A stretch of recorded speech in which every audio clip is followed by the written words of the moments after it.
नमस्कार, मेरा नाम ज्ञानेश्वर है और आप देख रहे हैं लाइव सिटीज।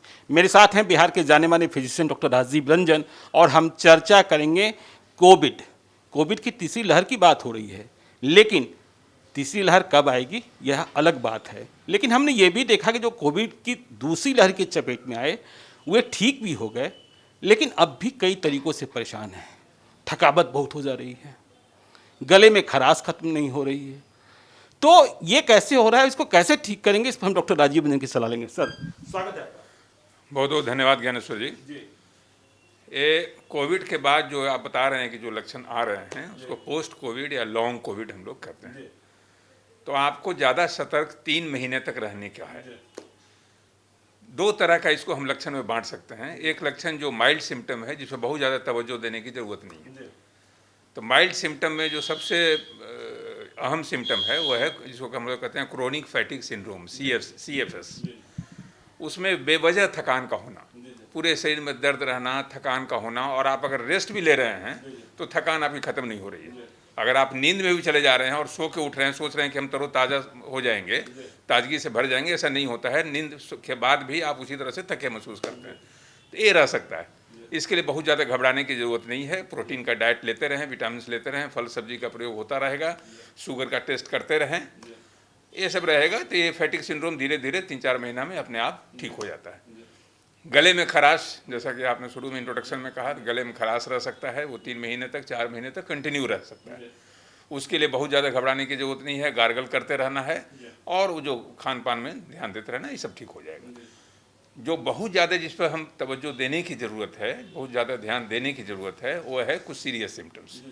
जैसे आप थोड़ा भी चल रहे हैं, सीढ़ी 2-3 सीढ़ी गए, आपका दम फूलना शुरू हो गया।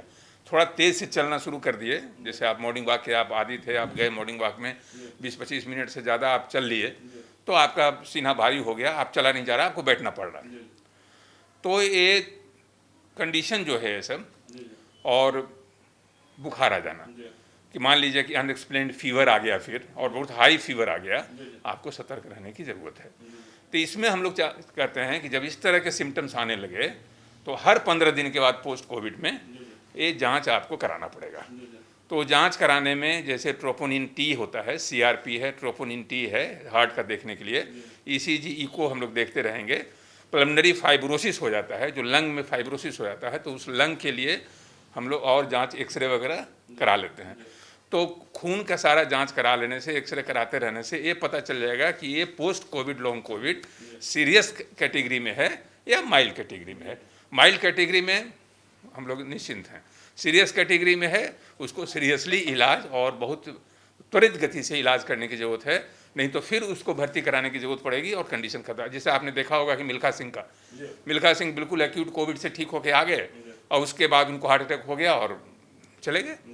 तो इतनी बड़ी बड़ी पर्सनालिटी जो ठीक होने के बाद आ करके पोस्ट कोविड से ग्रस्त होकर फिर अस्पताल की ओर शरण लेती है, उससे बचने के लिए ज़रूरी है इन लक्षणों का आप पकड़ें और उनका सही वक्त पे जांच करा के निराकरण करें।